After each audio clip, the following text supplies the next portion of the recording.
Hello guys, എല്ലാവരും സുഖമായിരിക്കുന്നോ? ഞാനതാ ചെറിയൊരു റെസിപ്പി ആയിട്ട് വന്നിട്ടുണ്ട് കേട്ടോ. ഇന്നൊരു 4 മണി പലഹാരം ഉണ്ടാക്കി നോക്കിയാൽ നമുക്ക് എളുപ്പത്തിൽ ഉണ്ടാക്കാൻ പറ്റുന്ന ഗോതമ്പ് കൊണ്ട് ഒരു ഉണ്ണിയപ്പം ഉണ്ടാക്കി നോക്കാം കേട്ടോ നമുക്ക്. അപ്പോൾ അതിന് വേണ്ടി ഞാനൊരു 3-4 പീസ് വെല്ലം അടുപ്പത്ത് വെച്ചിട്ടുണ്ട് കേട്ടോ. അത് ഇച്ചിരി പാകമായി കഴിയുമ്പോഴത്തേനും നമുക്ക് എന്ത് ചെയ്യാം, തേങ്ങക്കൊത്ത് അരിഞ്ഞ് വെച്ചിട്ടുണ്ട്.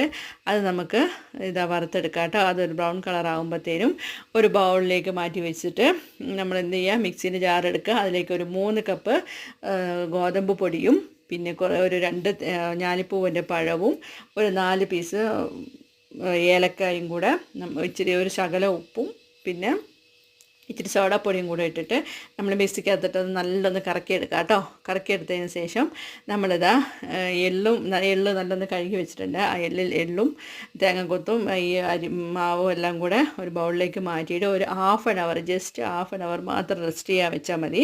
ഒരു അരമണിക്കൂർ റെസ്റ്റ് ചെയ്ത് കഴിയുമ്പോഴത്തേനും നമുക്ക് നല്ല സ്മൂത്തായിട്ട് മാവ് നല്ല പൊങ്ങി കിട്ടും കേട്ടോ. അപ്പം അത് നമുക്ക് അരമണിക്കൂർ കഴിഞ്ഞ് നമ്മളിതാ ഒരു ഉണ്ണിയപ്പച്ചട്ടി അടുപ്പത്ത് വെക്കുക. ഉണ്ണിയപ്പച്ചട്ടി ചൂടായതിനു ശേഷം നമ്മൾ എണ്ണ ഒഴിച്ചതിന് ശേഷം നമ്മളിതാ മാവ് അതിലേക്ക് ഒഴിച്ചു കൊടുക്കുന്നുണ്ട് കേട്ടോ. ഇത് നോക്കാം നമുക്ക് എങ്ങനെയുണ്ട് നമ്മുടെ ഉണ്ണിയപ്പം എങ്ങനെയായി വരുന്നുണ്ടെന്ന് നോക്കാം കേട്ടോ. ഞാനിത് ഇടയ്ക്കിടയ്ക്ക് ഉണ്ടാക്കാവുന്ന കേട്ടോ. എനിക്ക് ഈ അരിപ്പൊടിനെക്കാട്ടിലും എനിക്കിഷ്ടം ഇതാണ്. നല്ല സ്മൂത്തായിട്ടുണ്ടോ. അപ്പക്കുട്ടനാണെങ്കിലും ഹാർഡായിട്ടുള്ളതൊന്നും കടിക്കാനും ചവയ്ക്കാനൊന്നും പറ്റാത്തതുകൊണ്ട് നമ്മളധികം ഇങ്ങനെ സ്മൂത്തായ സംഭവങ്ങളൊക്കെ ഗോതമ്പ് കൊണ്ട് ഉണ്ടാക്കുമ്പോൾ ഒന്നും കൂടെ നല്ല സ്മൂത്തായിട്ടുണ്ടാകും. മോളൂട്ടി സ്കൂളിൽ നിന്ന് വരുമ്പോഴത്തേക്കും നമുക്കിത് ഉണ്ടാക്കാമെന്ന് ഓർത്തുകൊണ്ടാണ്. അപ്പക്കുട്ടനാണെങ്കിൽ ഇത് എൻ്റെ അടുത്ത് ഇരിക്കുന്നുണ്ട്. അപ്പോൾ എന്താ അമ്മ ചെയ്യണമെന്ന് നോക്കിക്കൊണ്ട് അങ്ങനെ ഇരിക്കുകയാണ്. അപ്പോൾ ആയിട്ട് വേണം അവനൊന്ന് ടേസ്റ്റ് ചെയ്യാൻ കൊടുക്കാൻ.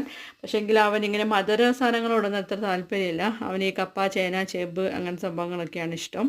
പിന്നെ നോൺ വെജ് എന്തെങ്കിലും വേണം സൈഡ് ഡിഷായിട്ട്. അതാണ് അവന് ഈ മധുരമുള്ള സംഭവങ്ങളൊന്നും ബേക്കറി ഐറ്റംസിനോടൊന്നും താല്പര്യമില്ല കേട്ടോ അപ്പൂട്ടന്. എന്തായാലും നമ്മൾ ഉണ്ടാക്കുമ്പോൾ എന്തായാലും ഒരു ഉണ്ണിയപ്പമൊക്കെ കഴിച്ചാലായി എന്ന് പറയാം. അത്രയേ ഉള്ളൂ കേട്ടോ. അപ്പോഴത്തേനിതാ നമ്മളെ ഉണ്ണിയപ്പം അതങ്ങനെ അത് ഒരു ഭാഗം വെന്ത് വരുമ്പോഴത്തേനും നമ്മളത് തിരിച്ചിട്ടുകൊണ്ടിരിക്കണം. നമ്മൾ മാവ് ഒഴിക്കുമ്പോൾ കുറച്ച് ശകലം ഒഴിച്ച് കഴിഞ്ഞിട്ടുണ്ടെങ്കിൽ നമുക്കത് തിരിച്ചിടുമ്പോഴത്തേനും എളുപ്പമായിരിക്കും. ഞാൻ കുറച്ച് അധികം മാവ് ഒഴിച്ചു പോയി, അപ്പോൾ അത് പരന്നു പോയി കേട്ടോ. എന്നാലും കുഴപ്പമില്ല. അപ്പോൾ അത് ഉണ്ണിയപ്പം ആയി വരുന്നു. ഞാനിതാ എൻ്റെ ചാനൽ ഇഷ്ടപ്പെടുകയാണെങ്കിൽ നിങ്ങൾ പ്ലീസ് എന്നെ ഒന്ന് സപ്പോർട്ട് ചെയ്യണം. ചെറുതായിട്ട് തുടങ്ങിയൊരു ചാനലാണ്, അതിപ്പോൾ അങ്ങനെ തന്നെ നിൽക്കണത്. അപ്പോൾ നിങ്ങൾ പ്ലീസ് എന്നെ ഒന്ന് സപ്പോർട്ട് ചെയ്യുക, സബ്സ്ക്രൈബ് ചെയ്യുക, ലൈക്ക് ചെയ്യുക. അപ്പോൾ അതാ ഉണ്ണിയപ്പം റെഡിയായി. ഞാൻ കഴിച്ചു നോക്കി, സൂപ്പറായിട്ടുണ്ട്. അപ്പൂട്ടനും മോളൂട്ടിക്ക് വരുമ്പോഴത്തേനും റെഡിയായി. അധികം വലിയ ഐറ്റംസ് ഒന്നും വേണ്ടല്ലോ, ചെറുതായിട്ട് നമുക്ക് പെട്ടെന്ന് ഉണ്ടാക്കിയെടുക്കാൻ പറ്റുന്ന ഒരു ഇതാണ് കേട്ടോ ഈ ഉണ്ണിയപ്പം ഗോതമ്പിൻ്റെ. അപ്പോൾ എല്ലാവരും ഒന്ന് ട്രൈ ചെയ്ത് നോക്കാം കേട്ടോ. അപ്പോൾ ഓക്കെ, ബൈ.